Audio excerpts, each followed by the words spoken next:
Fundamentals of Neural Networks. Understanding the decision tree. In order to understand this, we must first assume that you know nothing. Now, knowing nothing, how do you make a grilled cheese sandwich? If you struggle with this parameter, this is essentially the parameter that a neural network has to deal with. Whether you realize it or not, when you make a grilled sandwich, you are making a decision tree. This decision tree was first put together by some experiments and then solidified through practice. I can remember the first time that I made a grilled cheese sandwich, which erupted in flames because I had the heat too high. Therefore, the next grilled cheese sandwich had the heat at half of the metric that I was using. In this, the sandwich came out all right, but eventually, through practice, I found that the best temperature for me to cook these grilled cheese sandwiches was between 60 to 70% of the heat of what my stove could produce. I know you are probably wondering, why am I talking about grilled cheese sandwiches? But I'm talking about what I had to go through and what you have to go through in order to learn how to do a grilled cheese sandwich. When we deal with neural networks, we have to figure out what instructions this machine is going to need in order to produce the result that we want, which requires us to emulate the decision tree we would have. Let us use the toast part of the grilled cheese sandwich because we would be here all day if we would try to create a decision tree for the entire grilled cheese sandwich. 1. What are the features of toast? Well, it is slightly burnt bread with a little butter spread on one side. 2. How burnt is slightly burnt? 3. How much is too burnt? 4. How much is too little burnt? 5. What is a little butter? 6. What is too much butter? 7. What is too little butter? There's a lot more that could go here. As you can see, a decision tree is probably a lot more, but these would likely make you give a syntactical answer.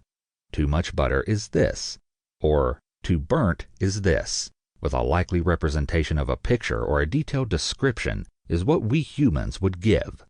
But computers don't understand this, at least not directly. Instead, we give it a sequence that it remembers, and then give each sequence a score. If it is too much, we give it above a 5, or if it is too little, then we give it less than a 5. All right, let's make a partial toast decision tree for our neural network, so that you can imagine one. Imagine the top of your tree being a square that says Toast Decision Tree. An arrow points to a second square saying Toast Input, which branches into 3 other options. Bread equals 1, butter equals 4, burnt equals 6. From there, the bread equals 1 option flows into one other box that says Is it bread, which branches into 3 options, 1, 0, and 0.5. Going back to toast input, the second option, butter equals 4, flows into one other option, Is there butter? This branches into 3 options, 1, 0, and 0.5.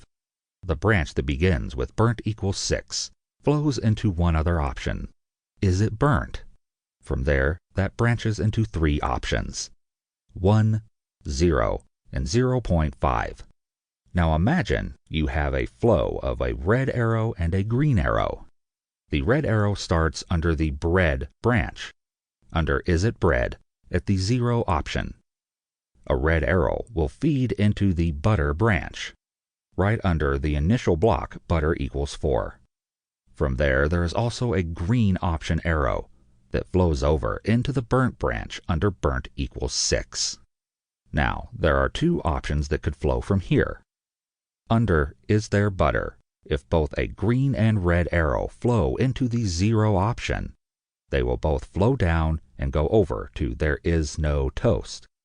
Also, if both red and green arrows flow from the burnt branch into Is it burnt, into the 0 option, these will also flow over and feed into There is no toast. The other option, which currently has no arrows flowing to it from any of the branches, is This toast is burnt.